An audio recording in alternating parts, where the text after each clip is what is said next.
নিমন্ত্রণ থাকবে, আমি সেখানে হচ্ছে আমার কম দেওয়ার চেষ্টা করি, বুঝলেন না? আর যদি হচ্ছে প্রোগ্রাম হয় তাহলে আমি একটু যাই।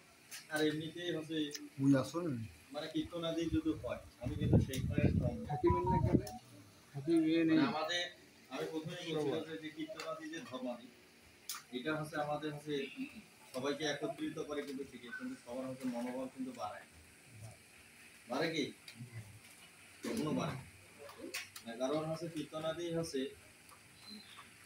বিভিন্ন সাহিত্যের তথ্য দিয়ে বুঝায়, হ্যাঁ বিভিন্ন সাহিত্যের তথ্য দিয়ে বুঝায় এবং হচ্ছে মানে কীর্তনাদি যেটা হচ্ছে ব্যাখ্যা মানে শাস্ত্রে যে ব্যাখ্যা আছে মানে পরস্পর সংহিতায় আছে এবং অক্ষী সংহিতায় আছে, মানে ওখানে যে ব্যাখ্যা দেওয়া আছে যদি আপনি হচ্ছে সামনে যদি কীর্তন করে যদি শোনাইতে পারে তাহলে তার হচ্ছে ব্রহ্মলোক প্রাপ্তি, ব্রহ্ম প্রাপ্তি মানে, আর যদি সামনে যদি না পারে আর অন্যান্য যা কিছুই হচ্ছে কীর্তন করা হোক সেগুলো কখনো মানুষের হচ্ছে মুখ্যের দিকে হচ্ছে নিয়ে যাবে।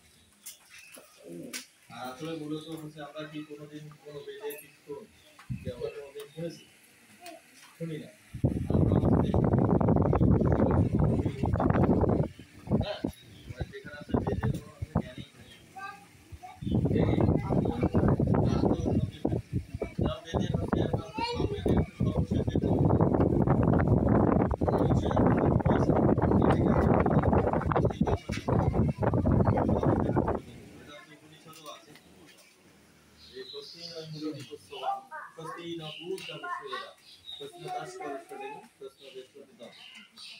এটা হচ্ছে সামবেদের হচ্ছে সর্বশেষ মত, ঠিক এটা হচ্ছে উপনিষদে ষষ্ঠী বছর হিসেবে হচ্ছে ব্যবহার করা। আমাদের হচ্ছে শ্রীমদ্ ভাগবত গীতা মানে এই মহাবিশ্বে বা মহাবিশ্বের বাইরে যে অনন্ত কোটি হচ্ছে বিশ্ব ব্রহ্মাণ্ডের কথা হতে বলা হয় না যে অনন্ত কোটি বিশ্ব ব্রহ্মাণ্ডের, অনন্ত কোটি বিশ্ব ব্রহ্মাণ্ডের ব্যাখ্যা রয়েছে, মানে প্রত্যেকটা শব্দের ভিতরে হচ্ছে তা হচ্ছে লুকায়িত রহস্য রয়েছে, মানে সেটা হচ্ছে স্পষ্ট ভাবে হোক বা অস্পষ্ট ভাবে হোক, মানে সবকিছু জিনিসেরই ব্যাখ্যা রয়েছে। কিন্তু আমরা হচ্ছে গীতাটা সম্পূর্ণরূপে না পড়ার কারণে আমরা হচ্ছে শুধু হচ্ছে কয়েকটা হচ্ছে গীতার হচ্ছে শ্লোক মুখস্থ করি, শুধু মুখস্থ করি কি করবে জানেন, মানে মানুষের সাথে যাতে আমি তর্কে কাউকে হচ্ছে যেন আক্রমণ করতে পারি, মানে তর্কে কাউকে আক্রমণ করা যায় এই কারণেই হচ্ছে আমরা হচ্ছে গীতার শ্লোকগুলো হচ্ছে মুখস্থ করি, কিন্তু হচ্ছে গীতার ভিতর কি আছে সেটা হচ্ছে আমরা হচ্ছে জানি। এই জন্য গীতার হচ্ছে যদি কোনো অধ্যায় যদি পড়ে তাহলে প্রথম থেকে শেষ পর্যন্ত পড়বে, মানে প্রত্যেকটা শ্লোকের সাথে প্রত্যেকটা শ্লোকের হচ্ছে সম্পর্ক রয়েছে, মানে প্রত্যেকটা কথার সাথে প্রত্যেকটা কথা ভিত্তি রয়েছে। যেমন আমাদের হচ্ছে পাঁচটা যে এই মন্দিরে যে হচ্ছে ভিত্তি রয়েছে, নিজের হচ্ছে ভিত্তি আছে না, মানে ভিত্তিটা ঠিক মতো যদি না থাকে তাহলে উপরে কিন্তু হচ্ছে মন্দিরের চূড়াটা কিন্তু দেওয়া যাবে, দেওয়া যাবে মানে সব কাজের একটা আছে ভিত্তি রয়েছে। তাহলে আমাদের হচ্ছে দেখেন গীতার হচ্ছে আমাদের 18টা অধ্যায় রয়েছে না, তাহলে 18টা অধ্যায়ে দেখেন কিভাবে আপনি হচ্ছে সাধনা করবেন, যেটা হচ্ছে আমাদের হচ্ছে প্রমোদা মানে প্রথম অধ্যায় থেকে যদি আমি একবারে হচ্ছে 18তম অধ্যায় পর্যন্ত যদি যাই, হ্যাঁ তাহলে হচ্ছে বুঝতে পারবেন হচ্ছে যে গীতা কিভাবে একজন মানুষ সাধনা করতে পারে। আমরা তো মূলত হচ্ছে সবাই হচ্ছে গুরু করি না, গুরু করার পরে আছে মন্ত্র নেই, তাই না, মন্ত্র নেওয়ার পরে হচ্ছে সুন্দরভাবে প্রাণ আপান হচ্ছে বললো না, এইটা হচ্ছে আমাদের অনুলোম প্রতিলোমের অনুলোম বিলোম, মানে যেখানে মূলত আমরা মন্ত্র জানি সব হচ্ছে জপ করার জন্যই মন্ত্র, তাই না? তাহলে গীতায় হচ্ছে কিভাবে জপ করতে হবে, জপ করা হচ্ছে সম্পূর্ণ প্রক্রিয়া ধারাবাহিক হয়ে দেওয়া।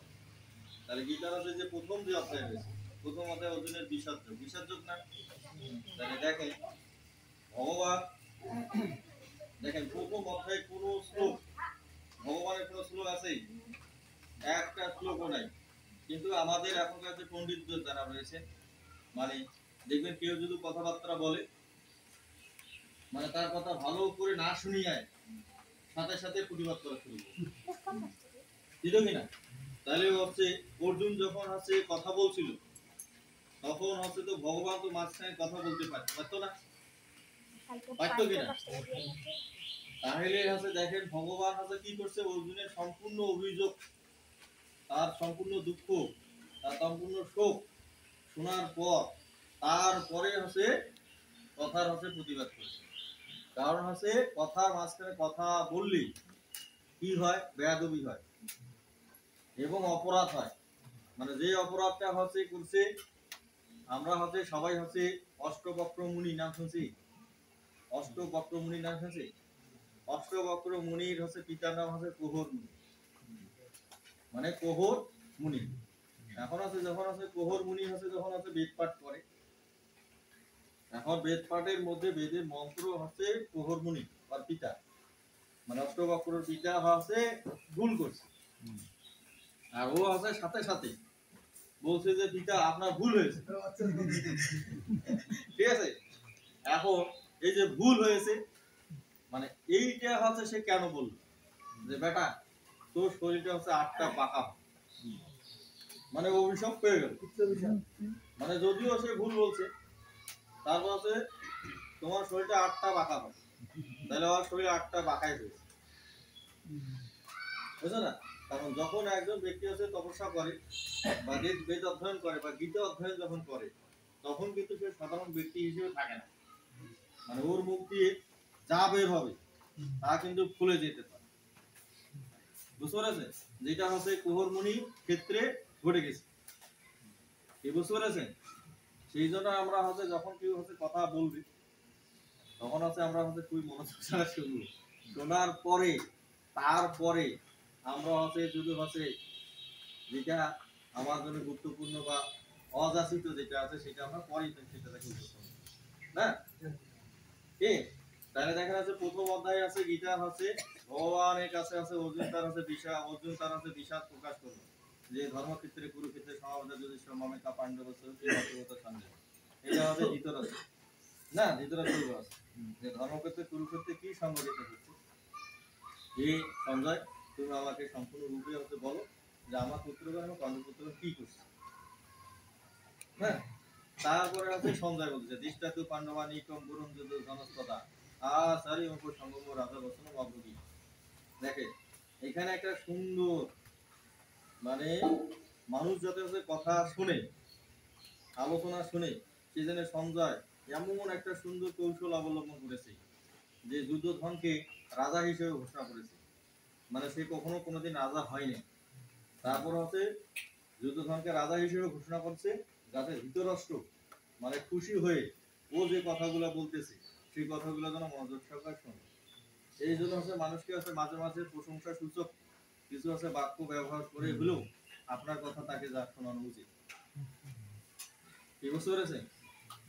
মানে কি টেকনিক দেখা, মানে কি কৌশলটা কি, এটা হচ্ছে কূটনীতি বলা হয়।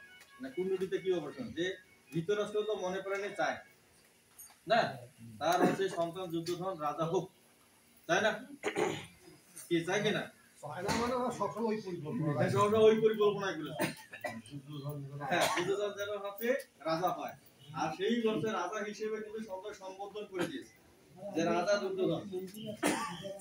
হ্যাঁ, তাহলে রাজা যুদ্ধধন, সেই জন্য আমরা হচ্ছে যদি হচ্ছে কাউকে যদি কোনো কথাবার্তা বলি অবশ্যই একটু প্রশংসা সূচক বাক্য দিয়ে শুরু করবো, ঠিক আছে? যতই হচ্ছে সে হচ্ছে আপনার কথা শুনতে চা, মানে ও চাই যে আপনার হচ্ছে তাকে একটু প্রশংসা করে, এই টেকনিকগুলো আছে।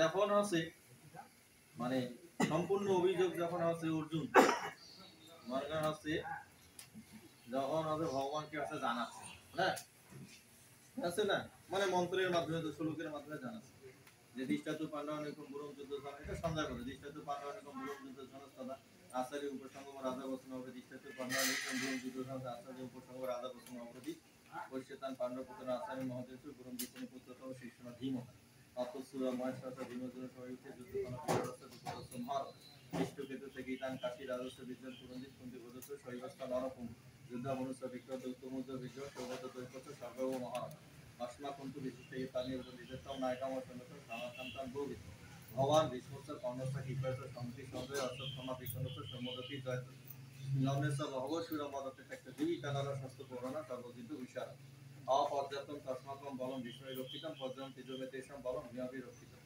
অয়েশ্বর সর্বসু যথা ভাবমাংস বিষ্ণু এভাবে রক্ষন্ত ভবন্ত সর্বভি তস্য সৌর্য নয়ন হর্ষম কুরু বিগ পিতামহ সিংহ নাদ বিনাদত সন্তান প্রতাপ তত সংখ্যান বেদস্ত পুনঃবন গৌগা শাস্ত্র অনন্ত শাস্ত্রান্ত তুল্য অভয় তত সুক্ত হয়ে যুক্ত মহতি সানন্দ স্থিত মাধব পাণ্ডব দিব্যশূন্য প্রধান পাঞ্চজন বিশিষ্ট দেবদত্ত ধনঞ্জয় পূর্ণদমী মহাশঙ্কর ভীমকর্মা বিগত অনন্ত বীজম রাজা কুন্তি পুত্র জ্যোতিষী নকুল সহদেব সুবর্ষ মণি পুষ্প কাশ্যেশ্বর পরমেশ্বর শিখণ্ডী মহারাজিষ্ট বিরাজা সাতবীর অপরাধী যুগদ দৈপচ সর্বস্ব পিঠি পদে সুগদস্ব মহাবা সংগত পৃথক সঘোষ ধাতু রাস্তা হৃদয় আনি বেদনে নমস্তে যেহেতু তুমলাপন অদ ব্যবসা নিজে ধৃতরাষ্ট্র করিতে পবিত্র সত্য সম্পদে ধন উত্তম পাণ্ডব মানে এটা সঞ্জয় বসবত এখানে আছে আমাদের আছে পাণ্ডবদের পক্ষে কে যুদ্ধ করতেছে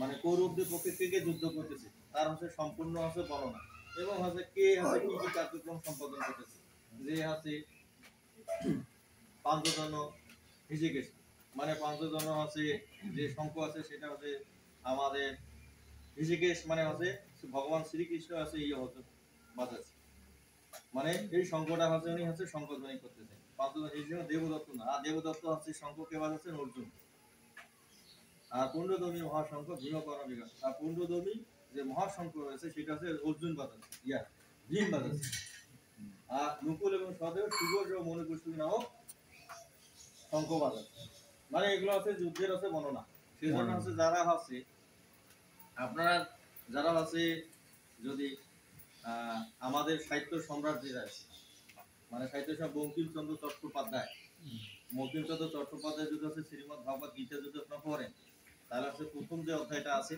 প্রথম অধ্যায়টার নাম দিয়েছে কি সৈন্য দর্শন যুগ আমরা বলি বিশদ যুগ না মানে ওই অধ্যায়টার নামকরণ করা হয় সৈন্য দর্শন যুগ মানে এখানে আছে সকল সৈন্যদের বর্ণনা দেওয়া আছে বুঝতে পারছেন কিন্তু দেখবেন আছে যদি আপনারা যদি মহাত্মা গান্ধী যে আছে মহাত্মা গান্ধী যদি হচ্ছে গীতা যদি পড়েন না মহাত্মা গান্ধী আবার হচ্ছে গীতাটাকে ব্যাখ্যা করছে এইভাবে যে আমাদের শরীরটাই হচ্ছে কুরুক্ষেত্র ঠিক আছে আর এই সৈন্যগুলো হচ্ছে আমাদের শরীরের ভিতরেই অবস্থান করতেছে রিপু হিসেবে কাজ করতেছে মানে উনি হচ্ছে কল্পনা জগতে হচ্ছে বর্ণনা করেছে বুঝতে পারছেন কিন্তু হচ্ছে প্রকৃত উনি হচ্ছে গীতার ব্যাখ্যাটা এই কারণে করেছেন ওই সময় মানে ভারতীয় উপমহাদেশে আছে হিন্দু আর মুসলিম যে আছে দাঙ্গা চলছিল বুঝলেন না এখন যদি আছে ওই যে গীতার ওই ব্যাখ্যাটা যদি সে না করে তাহলে হচ্ছে হিন্দু মুসলিমদের দাঙ্গাটা আরো হচ্ছে প্রকট আকারে বেড়ে যায় তাহলে হিন্দুদের যখন হিন্দুত্বটা হচ্ছে প্রচুর আকারে জাগ্রত হয়ে যায় আর উনি যেহেতু হচ্ছে নেতা মানুষ লিডার মানুষ না লিডার মানুষের হচ্ছে যা কিছুই হচ্ছে সেই খুব সেটা কিন্তু মানুষ সাথে সাথেই করে এবং সাথে সাথেই সেটা মানে সাথে সাথে সেটা প্রচার হয় বুঝতে পারছেন মানে সেই জন্য হচ্ছে উনি হচ্ছে এই দেহটাকে কুরুক্ষেত্রের সাথে তুলনা করে দিচ্ছেন কিন্তু তার ব্যাখ্যাই মানে মহাত্মা গান্ধী যে ব্যাখ্যাটা করেছে এই ব্যাখ্যায় কিন্তু এখন আমরা সবাই ব্যাখ্যাই করতে মানে ওনার ব্যাখ্যাটাই হচ্ছে আমরা সর্বজ্ঞান হিসেবে ধরে নিয়েছি তাহলে যে গীতার হচ্ছে এই প্রথম অধ্যায় হচ্ছে অর্জুনের হচ্ছে বিষাদ আমরা যখন হচ্ছে গুরুর নিকটে যাই মানে কিভাবে আমরা হচ্ছে জব করি মানে গীতায় হচ্ছে তার সম্পূর্ণ প্রক্রিয়াটা বর্ণনা দেওয়া আছে যখন আমরা কোনো গুরুর নিকটে যাই তাহলে আমাদের হচ্ছে বিষণ্ণ মন নিয়েই যাই যাই না তাহলে এই বিষণ্ণতাটা দূর করার জন্য তার কাছে যাই সেই জন্য গীতার যে দ্বিতীয় অধ্যায় আছে সাংখ্যযোগ সাংখ্যযোগের 7 নম্বর শ্লোকে 7 নম্বরে বলছে অর্জুন বলেছে যে কাপন্ন দোষ অপহিত স্বভাবজাম পিচ্ছামিকম ধর্ম সংরক্ষিতা ইয়ে হোম সুনিশ্চিত বহি তস্মে শিষ্যস্তম স্বাধীনতাম প্রপন্ন যে আমার হচ্ছে কাপন্ন এখানে কাপন্ন শব্দের অর্থ হচ্ছে কৃপণ নয় কাপন্ন শব্দের অর্থ হচ্ছে এখানে আছে জ্ঞানের দুর্বলতা যে আমার হচ্ছে আমার অল্প জ্ঞান আছে মানে কাপন মানে আমি জ্ঞানে পরিপূর্ণ নই বুঝলো না মানে কৃপণ মানে জ্ঞানে পরিপূর্ণ নই এখন সবাই কিন্তু কৃপণ নয় বুঝলো না আমরা হচ্ছে কৃপণ শব্দটা ব্যবহার করি না দেখবেন যারা হচ্ছে কৃপণ লোকগুলাই কিন্তু পৃথিবীতে টিকে আছে না এবং কৃপণ লোকের হচ্ছে সন্তানদিরাই কিন্তু মানে পৃথিবীতে প্রতিষ্ঠিত হয়েছে কি হয় নাই যারা কৃপণ যে তাদের সন্তানরাই হচ্ছে পরিমিত হবে টাকা পয়সা ভয় করে না মানে অপব্যয় করে না অপব্যয় করে কি হ্যাঁ ক্ষণিকের জন্য হ্যাঁ পরে ফিনিশের জন্য হয়ে যায়, ঠিক আছে। তাহলে এখানে বলছে যে কাপুণ্য আছে জ্ঞানের দুর্বলতা জনিত কারণে আমার হচ্ছে কোনটা ন্যায় কোনটা অন্যায়, আমার কি করা উচিত কি করা উচিত নয়, আমি হচ্ছে কিচ্ছু জানি না, আমি কিং কর্তব্য বিমূঢ়। হে কৃষ্ণ, হে ভগবান, তুমি আমার হচ্ছে গুরু এবং আমি তোমার শিষ্য, তুমি যেভাবেই আমাকে পরিচালনা করবে আমি সেভাবেই পরিচালিত হব। এই কথা এখানে বলো। মানে দেখেন অর্জুন যে বিশ্বরূপ দেখলো যে ভগবান, মানে ব্রহ্ম যে দর্শন করলো, তাহলে হচ্ছে শ্রীকৃষ্ণকে গুরু বানানোর পরে কিন্তু পেয়েছে, তার আগে কিন্তু তার হচ্ছে বিশ্বরূপ দর্শন হয় না, হয়েছে কি? তাই এইটা মূলত হচ্ছে গুরুকে বরণ করার মন্ত্র। মানে গীতার যে এই শ্লোকটা যে রয়েছে, এই যে কাপুণ্য দোষ অপহিত সহজম বিশ্বামিতম ধর্ম সংরচিতা ইয়ে যে হম ভুই তস্মৈ শিশুস্তম স্বাধীনতাম প্রপন্ন। তাহলে অর্জুনের যদি আমরা হচ্ছে কাহিনী পড়ি, তাহলে অর্জুন যেভাবে গুরুকে বরণ করছে, তাহলে আমরাও সেইভাবে গুরুকে বরণ করতে পারি। তাহলে গুরু মানে গ্রহণ করার মন্ত্র আমার আলাদা কোনো প্রয়োজন আছে কি? না। তাহলে গীতা থেকে এই মন্ত্রটা আমরা ব্যবহার করতে পারি না, পারি না। তাহলে এটা হচ্ছে অর্জুন হচ্ছে যখন হচ্ছে গুরু হিসেবে যখন গ্রহণ করলো, তখন তারপরে হচ্ছে অর্জুনকে হচ্ছে ভগবান হচ্ছে জ্ঞান দর্শন করলো। তখনই তারপরে হচ্ছে অর্জুন বলছে যে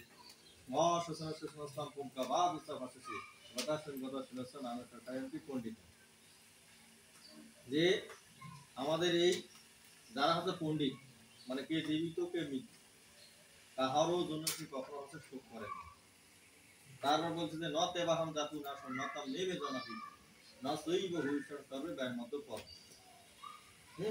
যে এই নিপতিগণ, এই রাজাগণ এবং আমিও তুমি, যারা অতীতে ছিল বর্তমানে আছে এবং ভবিষ্যতেও তারা থাকিবে। এই কথা বলছে কিনা? ভবিষ্যতেও তারা থাকিবে। তাহলে দেখে যদি হচ্ছে তারা ভবিষ্যতেও যদিও থাকে, তাহলে আমরা হচ্ছে সবাই মুখ্য মুখ্য মুখ্য মুখ্য মুখ্য মুখ্য করে চিল্লাচিল্লি করতে বুঝতে চাই না? তাহলে মুক্তি লাভ কার হইল? যদি তারা ভবিষ্যতেও যদি থাকে তাহলে মুক্তি লাভ কার হইল? তাহলে হচ্ছে মুক্তি কিন্তু কারই থাকে, বুঝতে পেরেছেন? শুধুমাত্র কি হয়, মানুষের হচ্ছে দিব্য শরীর লাভ। আমরা যদি ভালো কর্ম যদি করি তাহলে আমাদের হচ্ছে দিব্য শরীর লাভ, মানে জড় শরীর লাভ না হয় দিব্য শরীর লাভ। না, মুক্ত বলতে কিছুই নাই। হ্যাঁ, মুক্ত লাভ করবো, ওই যে মুক্ত মানে হচ্ছে দিব্য শরীর লাভ করবো। হ্যাঁ, দিব্য শরীর লাভ।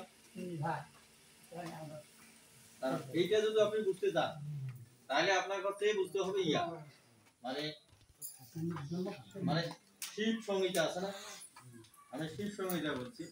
শিব সংহিতার আছে শিব গীতা আছে, মানে দুই জায়গায় আছে। সেখানে আছে মোক্ষ কি জিনিস তার আছে বর্ণনা দেওয়া আছে। ওইখানে বলছে যে মোক্ষস্য ন হি বাসস্তি ন হি গ্রামান্তরে বোমা হৃদয়স্থ অজ্ঞান গ্রন্থি নাশ মোক্ষস্য হি ইতি চিত। মানে ওই জায়গায় মোক্ষটা কি, যে মোক্ষ হচ্ছে মোক্ষের কোনো হচ্ছে গ্রাম নাই, কোনো বাড়িঘর নাই, কোনো আবাসস্থান নাই, ঠিক আছে। মানে মানুষের বা যে কোনো প্রাণী যত ধরনের অজ্ঞানতা রয়েছে, মানে হৃদয়ে যত ধরনের অজ্ঞানতা রয়েছে, এই সব অজ্ঞানতা দূরীভূতকরণের নামই হচ্ছে মোক্ষ। যখন আপনার হচ্ছে ভগবান সম্পর্কে কোনো ধরনের সংশয় থাকবে না, মানে তাকে জানার একটু কিঞ্চিত মাত্র যখন বাকি থাকবে না, তখন হচ্ছে আপনার হচ্ছে মোক্ষ হবে, বুঝতে পারছেন? আর আছে আমরা মোক্ষ বলতে শুধু কি বলি, যে মোক্ষকে আমরা নির্দিষ্ট একটা জায়গা হিসেবে হচ্ছে আখ্যায়িত করি না, যে সে মোক্ষ ধামে যাবে, কি একটা স্থান নির্বাচন করি কিনা। কিন্তু মোক্ষটাকে কি বলা হয়েছে এখানে, নহি বাসস্তি নহি গ্রামান্তরে বোমা হৃদয়স্থ অজ্ঞান গ্রন্থি নাশ মোক্ষ সেইটি সিদ্ধ। এই কথা বলছে না? তাহলে আর কোনো জায়গা নাই, স্থানও নাই, বাড়িঘরও নাই। পরম স্রষ্টার সাথে বিলীন হওয়াটাই তো হচ্ছে একটা মোক্ষ। হ্যাঁ হ্যাঁ, পরম স্রষ্টার সাথে বিলীন হওয়ার নাই হচ্ছে মোক্ষ। কিন্তু হচ্ছে এখন আছে কখন আপনি হচ্ছে বিলীন হইতে পারবেন, যখন তাকে সম্পূর্ণরূপে জানতে পারবেন তখন।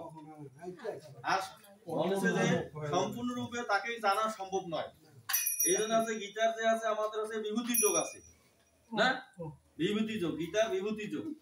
বিভূতি যোগের আছে 2 নম্বর যে শ্লোকটা রয়েছে, বিভূতি যোগ মানে দশম অধ্যায় বিভূতি যোগের 2 নম্বর যে শ্লোকটা রয়েছে, প্রথম শ্লোকে ভূ এবং মহাভাব সিনেমে পরম বস্তু যত্তাহং প্রিয় মানায়া বক্ষা মিহিত কামায়। তারপর শুনে ন মে বিদু সুরগণা প্রভব ন মহর্ষ অহম আদি দেবান মহর্ষিণন্ত সর্বস্ব। রে ন মে বিদু মানে ন মে বিদু মানে কেউ আমাকে জানতে পারবে না। ন মে বিদু সুরগণা মানে দেবতাগণ, মহর্ষণা যে মহর্ষিগণও জানতে পারবে না, ঋষিগণও আমাকে জানতে পারবে না যে আমি হচ্ছে সৃষ্টি এবং স্থিতি এবং সবকিছুর হচ্ছে আদি কারণ। মানে ঋষিরাও জানতে পারবে না, কেউ আমাকে জানতে পারবে না, উনিও বলে দিছে। ঠিক আছে, সেই জন্য হচ্ছে গীতার হচ্ছে ওই শ্লোকটা, ওই জন্য দ্বিতীয় নাম্বার যে শ্লোকটা আছে দ্বিতীয় অধ্যায়ের 12 নম্বর শ্লোক, 11 নম্বর শ্লোক, মানে সাংখ্যযোগে। সেই জন্য ওই শ্লোকটা বলছে ন তেবাহং জাতু নাশং নতাম নেমে জনা দীপা ন জৈব ভবিষ্যৎ সবে গায়মত পর। যে আমি তুমি এই নিপতিগণ, এই সৈন্যগণ না, যারা এখানে আছেন তারা হচ্ছে বর্তমানে আছেও, অতীতেও ছিল, ভবিষ্যতেও তারা থাকিবে। বুঝতে পারছেন?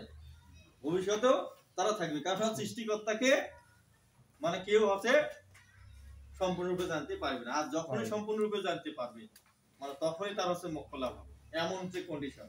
এই জন্য তারা মোক্ষ লাভ করবে না কেন? না করে তাহলে তারা দিব্য শরীর লাভ। বুঝতে পারছেন? এই দিব্য শরীর হচ্ছে লাভ করে তারা হচ্ছে মানে ভগবানের আশেপাশে বিরাজ করবে। যেমন হচ্ছে সাধারণভাবে উদাহরণ দেয়, মোক্ষ লাভ হচ্ছে কিভাবে।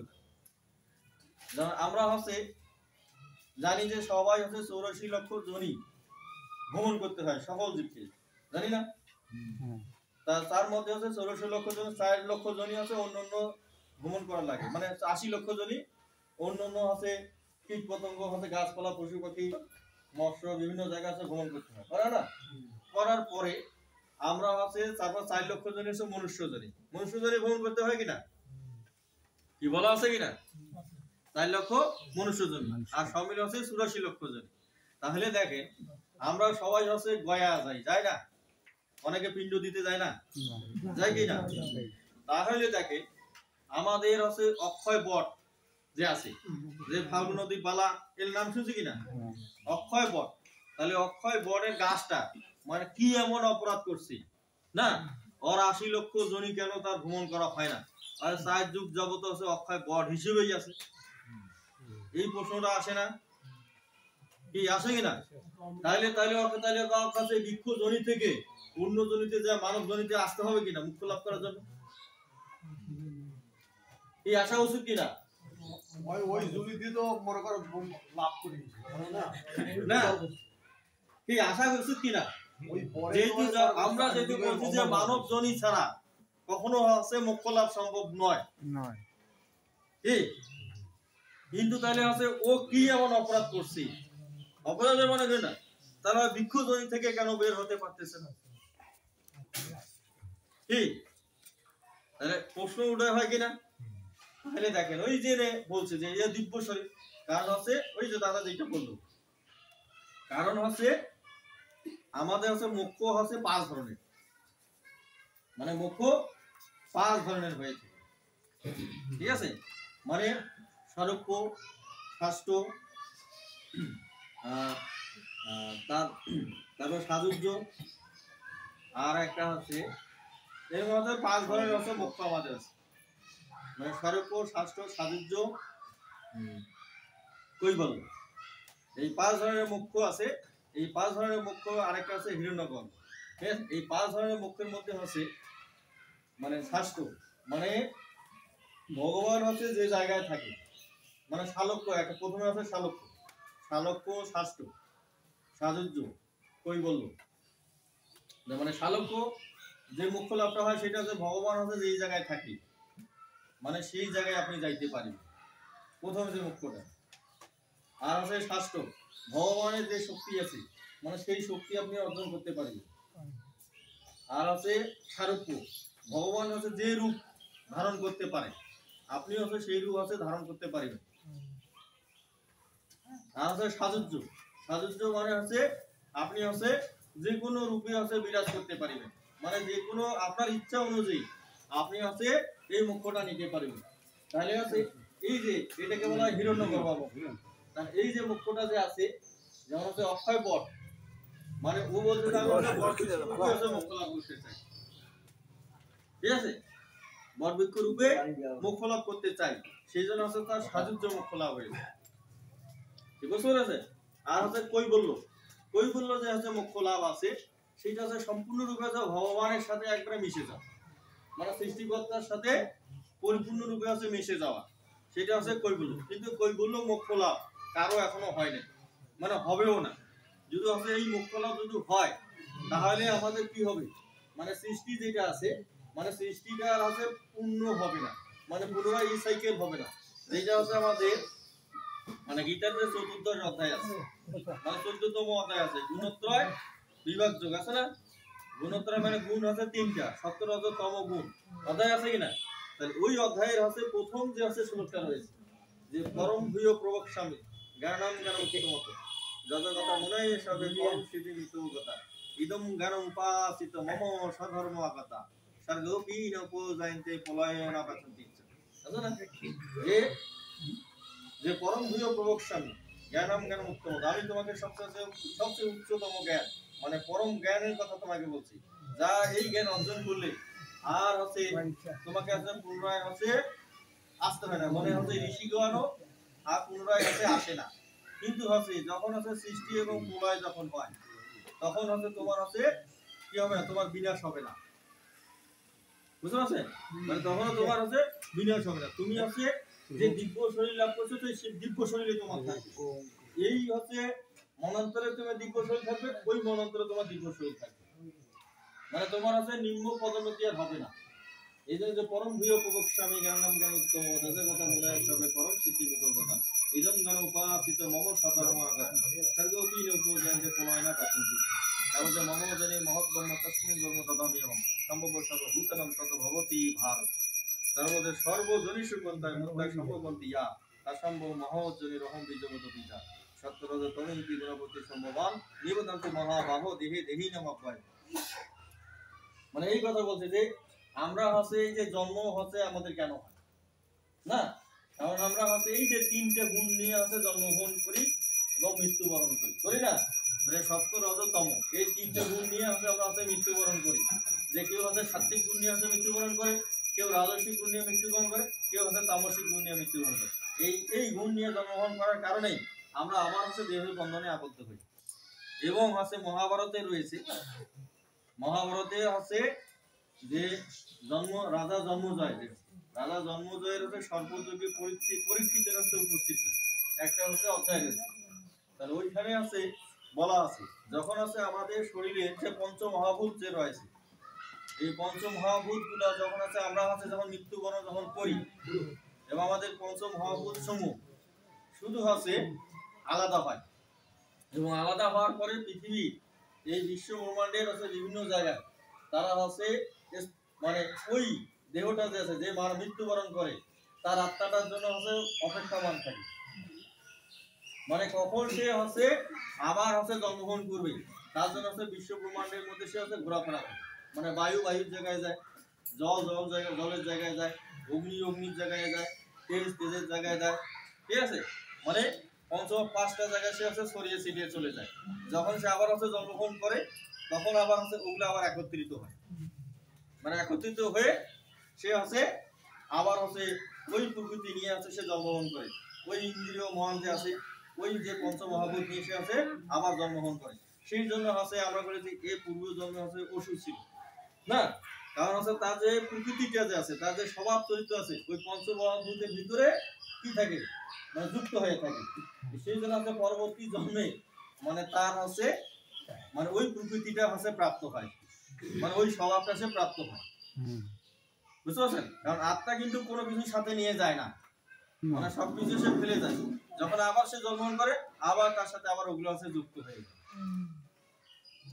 বুঝতে পারছেন? মানে সেই জন্য হচ্ছে গীতার হচ্ছে মানে দাদা যেটা বলছে, গীতার হচ্ছে অভ্যাস যোগ আছে, অভ্যাস যোগের হচ্ছে দেখবেন হচ্ছে 40, 41, 42, 43 নম্বর শ্লোক রয়েছে, বলছে যে পার্থ নৈব নামত্র বিদ্যা বিদ্যতে নাহি কল্যাণ কর্ম কৃত কর্তৃত দুর্গতি তাদ গচ্ছতি প্রাপ্য পুণ্য পিতাম লোকানুসিতা শাশ্বতী সমা সুসিতাম সীমতাম গৃহে যোগভস্ত অভিজায়তে অথবা যোগিনাম এব কুলে ভবতি ধীমতম এত দুর্লভ তরম জন্ম লোকে জন্ম ঈদিশ। বুঝলে না? যে যারা হচ্ছে পুণ্য কর্মকারী ব্যক্তি তার ইহকাল এবং পরকালে সে কখনো দুর্গতি প্রাপ্ত হন না। মানে পুণ্য কর্মকারী ব্যক্তি হয় সে হচ্ছে পরবর্তীতে কি হবে, কোন হচ্ছে মুনি ঋষি গর্ভে সে জন্মগ্রহণ করবে, প্রাপ্য পুণ্য কিতাম লোকা মুসিতা শাশ্বতী সমা সুশীলম শ্রীমতম গৃহে যোগ্য বস্ত্র হয়েছে সুশীলম, মানে পবিত্র পরিবারে সে হচ্ছে জন্মগ্রহণ করবে। অথবা যোগী নামে কুল ভৌতিক বিনম, অথবা সে হচ্ছে যোগীদের ঘরে জন্মগ্রহণ করবে, অথবা যাদের হচ্ছে অনেক টাকা পয়সা রয়েছে, ধন সম্পদ রয়েছে, বা বণিক যারা রয়েছে তাদের ঘরে সে জন্মগ্রহণ করবে। কারণ হচ্ছে এই যে এইসব ঘরে হচ্ছে জন্মগ্রহণ করার কারণটা কি, মানে দেওয়াটার কারণ কি, কারণ হচ্ছে সে তার পূর্বের স্মৃতি সে কিন্তু সে ভুলে যায় এবং হচ্ছে পরবর্তীতে যদি সে ধনীর ঘরে জন্মগ্রহণ করে বা যোগীদের ঘরে সে জন্মগ্রহণ করে তাহলে পিতার আচরণ এগুলো দেখে হচ্ছে তার হচ্ছে পূর্ব স্মৃতিটা হচ্ছে জাগরিত হবে, মানে স্মরণ হবে। আর বণিক বা হচ্ছে ধনবান লোকের ঘরে যদি জন্মগ্রহণ করে তাহলে কি হবে, কারণ হচ্ছে আমরা হবে দুর্গা পূজার জন্য চাঁদা পাবো, তারপর হচ্ছে হরি বছরের জন্য চাঁদা পাবো না, ওর ভাই হচ্ছে ওই যতই টাকা পয়সা দিতে চাক বা না চাক না, ওর ভাই না হলে 2-3 টাকা বা দিব কিনা, দিব না, এই দিতে ওই একদিন হচ্ছে 100 টাকা দিবে, তারপর 200 টাকা দিবে, দিব কিনা, মানে দিতে একদিন হচ্ছে তারও হচ্ছে মন ওই যে পূর্ব জন্মের যে স্বীকৃতি আছে সেটা তার স্মরণে চলে আসবে, বুঝতে পারছেন? মানে ওই জন্য তাকে হচ্ছে ধনী পরিবারে হচ্ছে জন্মগ্রহণ করতে দেওয়া হয়। তারপর দেখে এক সময় দেখা যাচ্ছে হয় খুশ করে 50,000 টাকা দিয়ে কি, মানে এমন তার বড় ভাব হয় যে মন্দিরে হচ্ছে ছাদ নাই, যে আমি 5,000 টাকা দিয়ে দেবো, দেয় না অনেক সময়, যে জীবনে কোনো দিন সে ধর্মকর্ম কিছু করে কি মন্দিরও আসে না। এই যে আমরা চাই যে তার পূর্ব জন্মের জন্য স্বীকৃতিটা কি হয়, মানে জাগরিত হয়। এই জাগরিত হওয়ার কারণে সে হচ্ছে হুট করে হচ্ছে এই কাজটা সে করে দেয়, বুঝতে পেরেছেন? তাহলে গীতার হচ্ছে একটা শব্দ যে আছে, মানে একটা অক্ষর কখনো মিথ্যা নয়, বুঝতে পেরেছেন? মানে সম্পূর্ণ পরিপূর্ণ রূপে সবগুলি সত্য ধ্যান আছে। তাহলে গীতার হচ্ছে দ্বিতীয় অধ্যায় যে আছে, দ্বিতীয় অধ্যায় হচ্ছে গুরু গ্রহণ করলো, বললো কিনা কি, এখন গুরু তো হচ্ছে পরামর্শ দেয় শিশুকে, দেয় কিনা, তৃতীয় অধ্যায় কর্মযোগ, কর্ম আমার কি কি কর্ম করতে হবে, তৃতীয় অধ্যায় মানে কর্মযোগ না, তাহলে তৃতীয় হচ্ছে কর্মযোগ, মানে কর্মযোগে কি কি করতে হবে। তাহলে তৃতীয় অধ্যায় বলছে যে সহযোগ্য প্রজা চেষ্টা পূর্বাচ প্রজাপতি কাম, আর তার আগে যে সমস্যা যজ্ঞার্থম কর্ম অনর্থ লোকহেম কর্ম বন্ধন চতুর্থম কর্ম করতে মুক্ত সঙ্গ সমাজ, যে তুমি হচ্ছে যজ্ঞ করো এবং যে যজ্ঞার্থ যে কর্ম করলে মানুষ কখনো হচ্ছে কর্মবন্ধনে আবদ্ধ হয় না, ঠিক আছে? আর এই যে যজ্ঞার্থম কর্ম করার ফলেই মানুষ হচ্ছে মুক্তি লাভ করে এবং এই যে সহযোগ্য প্রজা চেষ্টা পুরু বয়স প্রজাপতি অন্য পশ্চিমিষ্ট কাম, যে তোমরা হচ্ছে এই যজ্ঞ করে হচ্ছে তোমরা উত্তর হচ্ছে বৃদ্ধি হয়, ঠিক আছে? এবং হচ্ছে উত্তর বৃদ্ধি করার ফলে তোমরা হচ্ছে একে অপরের হচ্ছে মানে ঈশ্বরের সাথে সান্নিধ্যে চলে যাও। মানে যখনই হচ্ছে আমরা এই গীতাটা যতই বেশি পড়তেছি, যত আলোচনা করতেছি, তখন আমরা ভগবানের নিকটে চলে যাচ্ছি না, যাচ্ছি কিনা? এখন হচ্ছে গীতার হচ্ছে তারপর চতুর্থ অধ্যায় রয়েছে, মানে চতুর্থ অধ্যায় 5 ধরনের যজ্ঞের কথা বলছে, 5 ধরনের যজ্ঞের কথা বলছে না? যজ্ঞ আছে 5 ধরনের, যে দ্রব্য যজ্ঞ,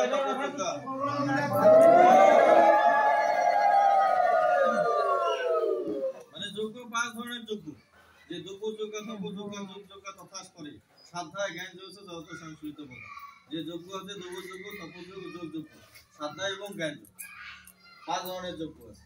তাহলে এই 5 ধরনের যজ্ঞের ভিতরে আবার ওইখানে বলছে যে কোন যজ্ঞটা সবচেয়ে শ্রেষ্ঠ, যে ত্যাগযজ্ঞ মায়ার যজ্ঞ জ্ঞান যজ্ঞ পরন্তপ সর্বকর্ম কিলম পাত্র জ্ঞানে পরি সমাপ্তিতে, যে সকল প্রকার যজ্ঞের মধ্যে হচ্ছে জ্ঞান যজ্ঞ শ্রেষ্ঠ এবং জ্ঞান যজ্ঞের করার ফলেই মানুষ এক সময় হচ্ছে জ্ঞানেই হচ্ছে বিলীন হয়ে যায়, যেটা হচ্ছে ওই যে আমি হচ্ছে শিব সংহিতায় বললাম হৃদয়স্থ অজ্ঞানতা গ্রন্থি নাশ মুখ্য সৃষ্টি, মানে যত ধরনের অজ্ঞতা আছে সব হচ্ছে জ্ঞানেই সমাপ্ত হয়ে যায়। সেই জন্য দেখবেন আমরা যদি কেউ মারা যায় তার যে হচ্ছে অগ্নি যখন তাকে হচ্ছে যেই মুখাগ্নি করি কিনা, তাহলে মন্ত্র ছাড়া দেই কোনোদিন না তার সমাপ্তটা কি মন্ত্রের মাধ্যমে হয় না জ্ঞানের মাধ্যমে হয় কিনা জ্ঞান মানেই মন্ত্র না কি তার মন্ত্র ছাড়া হয় কি যে কীর্তা তো দুষ্কৃতম কীর্তন প্রাপ্য জানাতা বই প্রাপ্য জানাতা ঠিক আছে ঠিক আছে প্রাপ্য জানাতা বই জানাতা তারপর হচ্ছে কি দরিয়ান সর্বকর্তানি দিব্যন লক্ষণস্য গচ্ছতু মানে এর মাঝখানে আর একটা শ্লোক মন্ত্র লাইন আছে আছে না তাহলে আছে কীর্তন দুষ্কৃত প্রাপ্য জানাতা হয়ে যাবে তারপর আছে যে আর এক পরেরটা কি আছে প্রাপ্য জানাতা বই জানাতা যে মৃত্যুকালম বসম লোকম পঞ্চত্ব আঘাতম লোম সমাযুক্তম দধেয়ম সর্বকর্তানি দিব্যান লক্ষণস্য গচ্ছতু এই যে মন্ত্রটা হচ্ছে আমরা ব্যাখ্যা করতে তাহলে আমাদের সমাপ্তিটা কি মন্ত্রে হয় মানে জ্ঞানে হয় সেই জন্য হচ্ছে জ্ঞানে পরিসমাপ্তিতে বলছে ঠিক বুঝতে পেরেছেন এখন আছে এই যে আমরা যে কর্ম করবো যে যেটা হচ্ছে দাদা আছে সুন্দরভাবে বলছে যে গীতার আছে 29 নম্বর যে শ্লোক রয়েছে জ্ঞান যোগে ওইখানে বলছে যে আপানে যুবতী প্রাণায়াম পানাপানে তথা পরে পানাপানে গতিরুদ্ধা প্রাণায়াম পরায়ণ মানে কিভাবে আপনি হচ্ছে এই জ্ঞান যোগ্যটা করিবেন আপানে যুবতী প্রাণায়াম পানাপানে তথা পরে পানাপানে গতিরুদ্ধা প্রাণায়াম পরায়ণ প্রাণ বায়ু এবং আপন বায়ু এই আমরা যে শ্বাস নিই আর শ্বাস ত্যাগ করি ঠিক আছে শ্বাস যেটা নেই সেটা প্রাণ আর যেটা ত্যাগ করি সেটা হচ্ছে আপান এই যে প্রাণ আপান বায়ুটাকে আমি হচ্ছে কিভাবে নিয়ন্ত্রণ করব ঠিক আছে সেই কথা এখানে হচ্ছে বলা আছে মানে শুরুটা দিয়েছে তারপরে আছে এটা জ্ঞান যোগের পর তারপরে দেখবেন কর্মসংজ্ঞা যোগ যখন আমরা পঞ্চম অধ্যায় আছে 27 নম্বর মনে আসলো 27 নম্বর শুরু করি 27 নম্বর শুরু করি যে স্পর্শন কীর্তা বহির্বাহ্য অংশ চক্ষু অভ্যন্তরে দুভি প্রাণাপানের সমকীর্তা নাশাই অন্তচারী যে এই যে প্রাণাপান বায়ুটা আপনি কার মাধ্যমে নেবেন মানে সেখানে যে নাকের কথা কিন্তু এখানে বলে দিল না তারপর হচ্ছে চোখের কথা বলে দিল যে এই যে আমার হচ্ছে এই যে চোখের যে ভুরু আছে না এই যে ভুরুর হচ্ছে মাঝখানে আপনার হচ্ছে এই প্রাণাপান বায়ুটা হচ্ছে চালাইতে হবে সেই কথা হচ্ছে কর্মসংজ্ঞা থেকে বলে দিল কি বুঝতে পেরেছে যে স্পর্শন কীর্তা বহির্বাহ্য অভ্যন্তরে সূচি যে প্রাণাপানের সমকীর্তা নাসে অন্তরচারী এই যে দুই নাসিকার মধ্যে দিয়ে এই প্রাণাপান বায়ুটা হচ্ছে চলবে তারপরে আছে আমাদের যেমন ষষ্ঠ অধ্যায়ে যখন আমি আসতেছি অভ্যাস যোগ বা হচ্ছে ধ্যান যোগ যেখানে ধ্যান যোগে আছে এখন সুন্দরভাবে বলে দিল যে আপনি হচ্ছে কিভাবে বসবেন আপনার শরীরটা কিভাবে থাকবে মানে কিভাবে বলবেন কিভাবে আপনার শরীরটা থাকবে আর ওই সময় আপনার মনের স্থিতিটা কেমন হয় মানে সেই কথাটা কিন্তু এখানে স্পষ্ট করে বলে দিচ্ছে বলছে যে 14 নম্বর শ্লোক থেকে বলছে যে সুচি দেশে প্রতিষ্ঠা দিই স্থির আসন মাধ্যমে নাতি নিচন শৈলা দিনা কুশলতম তত্র একাগ্র মনোবৃত্ত ক্রিয়া উপবিশ্বাস সমকায় শিরগ্রম ধারায় অন্নচল মিশ্র সংকল্পনা শিরগ্রম দিবস অপূর্ণতা বসন্ত আত্মা বিগতের অনুসারী প্রতিষ্ঠিত অনুসঙ্গ মতে যুক্ত মত বুঝলো না যে পবিত্র দেশে মানে পরিষ্কার পরিচ্ছন্ন স্থানে আপনার কথা বসতে হবে মানে চৈলাদি মানে আছে হরিণের চামড়া অথবা বাড়ির চামড়া মানে মৃত্যু পশুর চামড়া মানে বেশিরভাগ কুশের উপর আছে আপনার কাছে উপবেশন করতে হবে উপবেশন করে হচ্ছে আপনার যে দেবতার আছে তারই ঘোষণা করবে মানে তার জন্য হ্যাঁ মানে চৈলাদি না কুশে তোমার আছে হরিণের চর্ম হ্যাঁ হ্যাঁ মানে হরিণের চর্ম ঠিক আছে এই হরিণের চর্ম এখন হচ্ছে যে কোনো হচ্ছে এখানে একটা উল্লেখ করে দিয়েছি মানে হরিণ হচ্ছে মানুষের হচ্ছে প্রিয় জিনিস ঠিক আছে এই জন্য আছে এই চর্মটা আছে আর আগে আছে ঋষিরা হচ্ছে ওইটাকে বেশি ব্যবহার করতো যে সুচি দেশে প্রতিষ্ঠিত আসলে নাতি চৈলা দিনে কুশল তত্ত্ব একাগ্র মনকীর্তা এই মনটাকে আছে হ্যাঁ তত্ত্ব মনকীর্তা যশিতেন্দ্র প্রিয় উপবিশ্বাসনে যোগজন্দ্র আত্ম বিশুদ্ধ হয় সমকায় শিরগ্রম এই যে আমাদের আছে শিরটা হ্যাঁ এই যে শির এবং ঘাড় এগুলো হচ্ছে সবসময় টনটনা থাকে তারপর হচ্ছে দীর্ঘস্থ অবলোকন মানে এদিক ওদিক কখনো তাকানো যাবে না এবং হচ্ছে চোখের দুইটা দৃষ্টি আছে নাসিকার অগ্র বরাবর থাকবে এইকে অগ্র বরাবর যদি থাকে তাহলে আমার কাছে হৃদয়ে যে আছে আমাদের ভিতরে হৃদয়টা আছে হৃদয়ের সাথে যখন আপনি চোখের দুই দৃষ্টি এখানে রাখবেন তখন যদি এখানে আত্মার সাথে সম্পর্ক হয়, এই জন্য হচ্ছে এই কথা কিন্তু বলা হয়েছে। তাহলে আসন এবং হচ্ছে মনটা কিভাবে স্থির করবে সেটা এখানে বলা হয়েছে। তারপরে আছে পরে আছে যখন আছে আমাদের আমরা যখন আছে জ্ঞান বিজ্ঞান যোগে যখন যাচ্ছি, মানে সপ্তম অধ্যায় বলছে যে মই আসক্ত মানা পাত্র যোগ যুঞ্জত মাদাচ্ছে অসংশয় সমগ্র ইয়া খাওয়া গেছে কিছু বলছে যে এই যে তোমার হচ্ছে মনটা মানে সম্পূর্ণ যেন আমাকে আশ্রয় করে হয়, মানে একনিষ্ঠ ভাবনা যেন আমার এবং আমার প্রতি যেন কোনো ধরনের সংশয় যেন না থাকে এবং সংশয় না রেখে তুমি এই কাজটা করবে। তারপরে আমাদের গীতার হাতে যখন আমি আছে অক্ষর ব্রহ্মযোগে যাচ্ছি, অক্ষর ব্রহ্মযোগে যখন যাচ্ছি, অক্ষর ব্রহ্মযোগের আছে 12 এবং 13 নম্বর শ্লোকে বলছে 12 এবং 13 নম্বর যে সর্বধারণী সমজম্য মনোহৃদি নিবিদ্ধ। সর্বধারণী আমাদের যতগুলো শরীরের 9টা দ্বার রয়েছে, আমরা দ্বারগুলো সবাই জানি, জানি না? চোখের দ্বার, নাকের দ্বার, কানের দ্বার, প্রস্রাবের দ্বার, পায়খানার দ্বার আছে না? কর্ণের আছে কিনা? মুখের দ্বার, এই 9টা দ্বার রয়েছে। যে নবদ্বারে বোধি ন পূর্বণ ন কারায়, মানে এই দ্বারগুলো আছে সংযম, সর্বদাই সংযম মনোহৃদি নিবিদ্ধ। মূর্ধনি আত্মানম কাম আছে যোগ ধারায়। এই যে মূর্ধনি আত্মানম মানে হচ্ছে কি আমি আছে যখন ধ্যানে বসবো তখন হচ্ছে আমি আমার নিজের ছবি দেখার চেষ্টা করি, যে আমার যে নিজের যে চেহারাটা আছে আমি হচ্ছে আমার নিজের চেহারাটাকে আমি নিজেই আমার সামনে দেখার চেষ্টা করব, মানে খালি চোখে অথবা চোখ বন্ধ করে আমার যে চেহারাটা আছে এইটাই আমি হচ্ছে দেখার চেষ্টা করব। যখন আমি হচ্ছে সম্পূর্ণ এইভাবে দেখতে পারবো তখন মনে আমি হচ্ছে ধ্যানের কাছাকাছি পৌঁছে গেছি মনে হয়, মানে আমার হচ্ছে আত্মাটাকে দেখার মতো নিজের চেহারাকে নিজে দেখতে পাচ্ছেন পা চোখ বন্ধ করি তাও কিন্তু আসে না, আসে কি? তাহলে এই যে ধ্যানের প্রথম অবস্থার আছে এই কাজটাই আপনাকে আগে করতে হবে, বুঝতে পারলেন? তারপরে আছে আপনার হচ্ছে নবম অধ্যায় বলতে জ্ঞান যোগের কথা বলছি। জ্ঞান যোগ সাধনের যজন উপাসতে একত্রে বিচক্ষণ বহুধা বিচক্ষণ, মানে আপনি বিভিন্ন চিন্তা করবেন, করার পর যখন আপনি সম্পূর্ণ জ্ঞানী হয়ে যাবেন তখন আপনার ভিতরে একেশ্বরবাদ চলে আসবে, তখন আপনার একেশ্বরবাদটা আপনার চলে যাবে। মানে তারপর আছে বিভূতি যোগ। বিভূতি যোগে আছে দেখেন এইখানে কি বলছে যে মহর্ষি নাম বিগ্রহ গ্রামস্য এক অক্ষরম যজ্ঞ নাম জপযোগ্য স্তর্ব নাম হিমনা। যে মহর্ষিদের মধ্যে আমি আছে ভিগু, আর অক্ষর সমীর মধ্যে আমি এক অক্ষর ওঙ্কার, আর যজ্ঞ সমীর মধ্যে আমি আছে জপযোগ্য, আর আছে স্থাবর যে যত হচ্ছে পদার্থ আছে তার মধ্যে আমি হিমালয় করবো, মানে জপযজ্ঞকে শ্রেষ্ঠ যজ্ঞ বলা হয়েছে না? তারপরে আছে যখন আমি একাদশ অধ্যায়ে যাচ্ছি, একাদশ অধ্যায় মানে আছে সিদ্ধি লাভ। একাদশ অধ্যায় মানে বিশ্বরূপ দর্শন মানে আছে সিদ্ধি লাভ, মানে এটা কিন্তু সিদ্ধি লাভ কিন্তু মানে বিশ্বরূপ দর্শন মানে সিদ্ধি লাভ।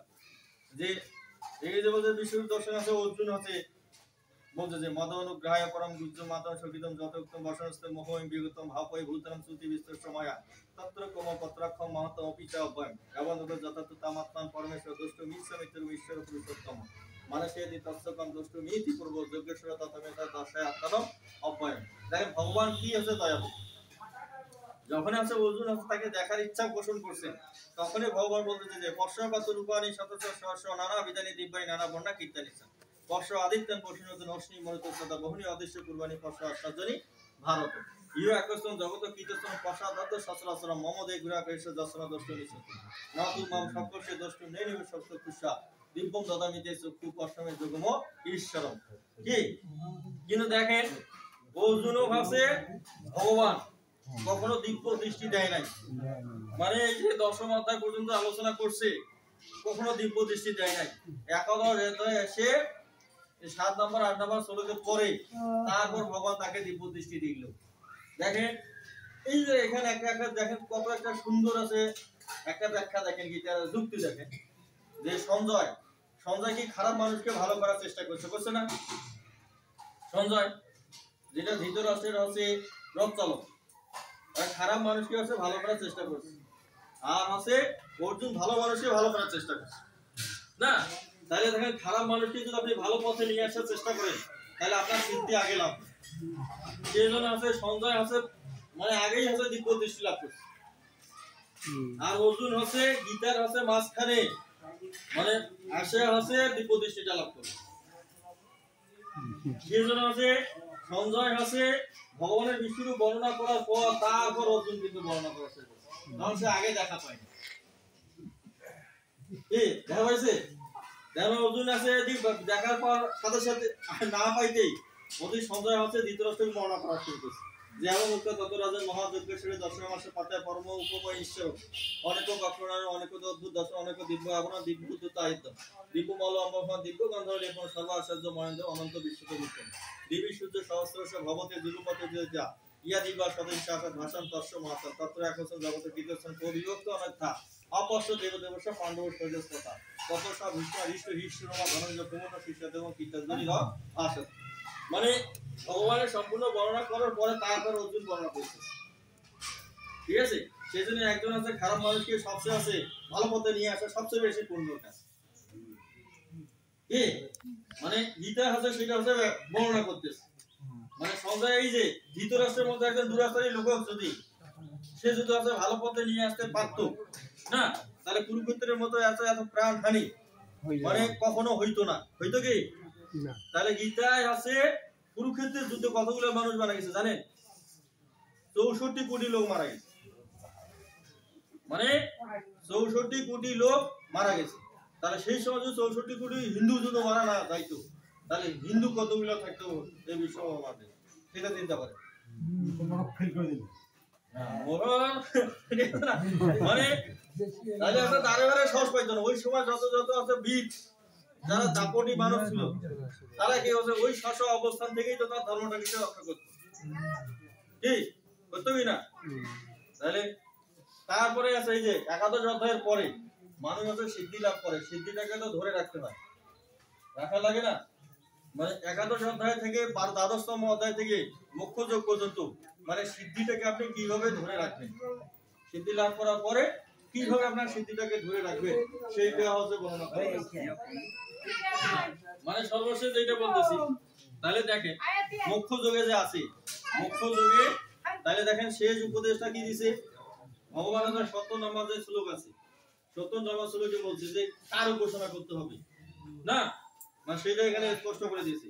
70 নম্বর শ্লোক যে অর্ধেক সদস্য ইয়ো ধর্ম সংবাদ আপায় জ্ঞান যেগুলোতে না অমিষ্ট সমতিবে মতি, যে যে তোমার আমার এই ধর্ম সংবাদ অধ্যাপনা করিবে তারা হচ্ছে জ্ঞান যজ্ঞের দ্বারা আমাকে যে পূজা করতেছে আমি মনে করি।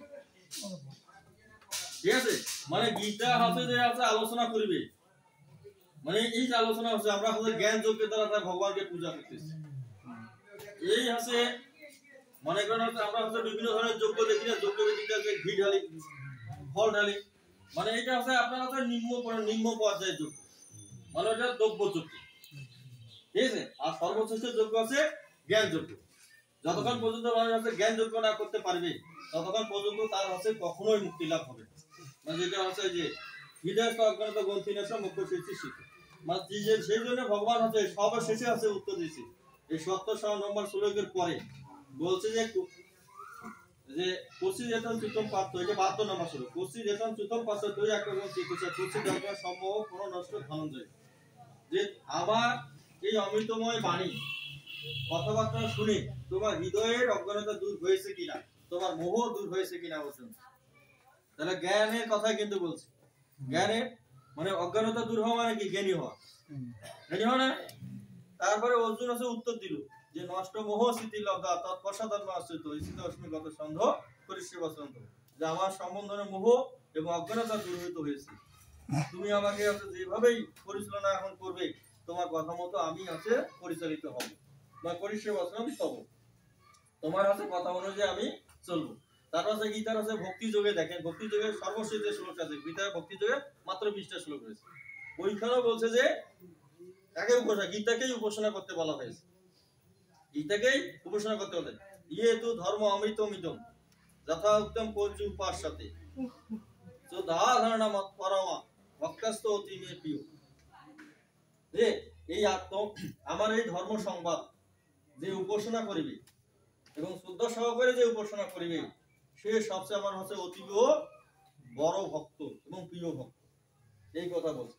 মানে গীতায় আছে বারবার বলছে যে তুমি গীতাকেই ধ্যান করো। এই যে আমরা হচ্ছে বাল্মীকি মুনি বলছে রাম রাম রাম রাম মনে করে হচ্ছে সে সিদ্ধি লাভ করছে, আমরা সবাই জানি কিনা? তাহলে ৬০,০০০ বছর ধরে একটা নাম কেউ কেউ জপ করতে পারে? আপনার আমি আসলে এখান থেকে শুধু না, মানে এখান থেকে খালি স্কুলে মানে ওই যে ঘাটের পর স্কুল খালি যাবেন, খালি একটা নামে জপ করতে করতে যাবেন, যা পারেন নাকি দেখি না? তাহলে হচ্ছে ওই অবস্থায় হচ্ছে কি করছে, মানে বাল্মীকি মুনি মানে পুরো রামায়ণটার যে শ্লোক গুলা কি হবে, মানে ছন্দবদ্ধ ভাবে ভগবানের চরিত্র খালি কখনো মানে ভগবান মানে চরিত্র সে আছে শ্লোক গুলো রচনা করছে, মানে এইভাবে তার আছে সময়গুলো চলে গেছে, বুঝতে পারছেন? সেই রকম হ্যাঁ, সেই রকম আছে শুধু গীতা মনে করেন আছে। আপনি যদি খালি এই গীতা গীতা গীতা গীতা গীতা গীতা গীতা গীতা কইতে কইতে মানে ধরেন ১০০০ বার বললেন, বলার পর কিন্তু আপনি ক্লান্ত হয়ে যাবেন। কিন্তু গীতার যখন শ্লোক যখন আপনি আপনার ধারাবাহিকভাবে বলতে থাকবেন, তখন দেখবেন যে আপনার একবারও ক্লান্তি আসবে। আমাকে যদি কেউ বলে যে আপনি আমাকে বলে যে গীতা হচ্ছে আপনার ৩৬৫ দিন আপনার শুনতে হবে, আমি শুনতে আসি, আমি কোনোদিন ক্লান্ত হবো। যদি ৩৬৫ দিনে আপনাকে গীতা আলোচনা করতে হবে, আমি আসি। যদি হচ্ছে আপনার খাইতেও হবে না, কিছু করতে হবে না, তারপর আমি হচ্ছে গীতা ৩৬৫ দিনে আলোচনা করতে পারি। বুঝতে পেরেছেন? যে আপনি হচ্ছে যে দিনে ২৪ ঘন্টা খালি গীতার উপরে কথা শুনবেন এবং খালি বলবেন আমি আসি, না খাইলেও চলবে শুনো। বুঝতে পারছেন? মানে আমি হচ্ছে ৭ দিন ভাজে কোন রকম খালি খেয়ে আসি। আমি যে হচ্ছে এই যে গীতা সম্পূর্ণ মুখস্থ আমি ৭ দিন তপস্যা করছি। ওই রঘুনাথ বর্মশালী ওই যে ১০০ বছর বলে দেহাতে কিছুই আছে না। হ্যাঁ, ঠিক আছে না? তাইলে আছে তপস্যা মানে যে কোনো একটা বিষয়কে নিয়ে আপনার ভাষা চিন্তা করতে হবে।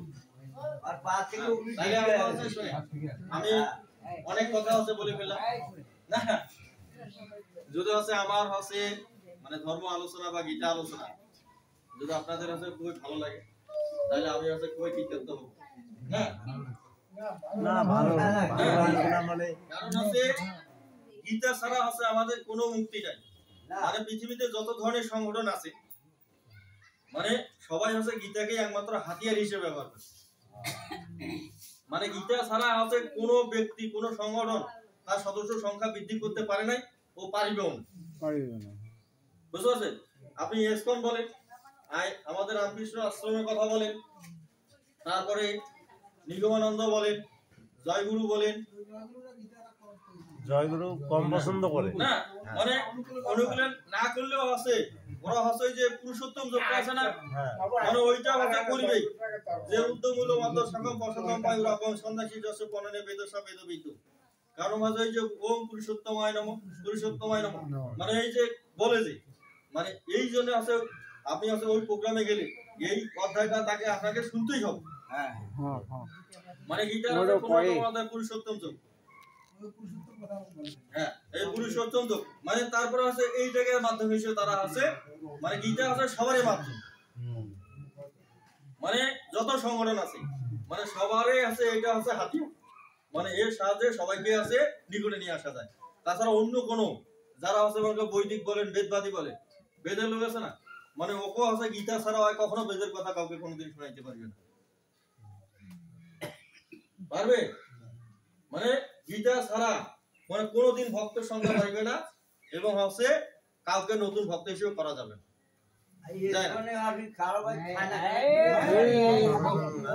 মানে ওইটা খাওয়া দাওয়া ওইটা হচ্ছে একটা পলিসি,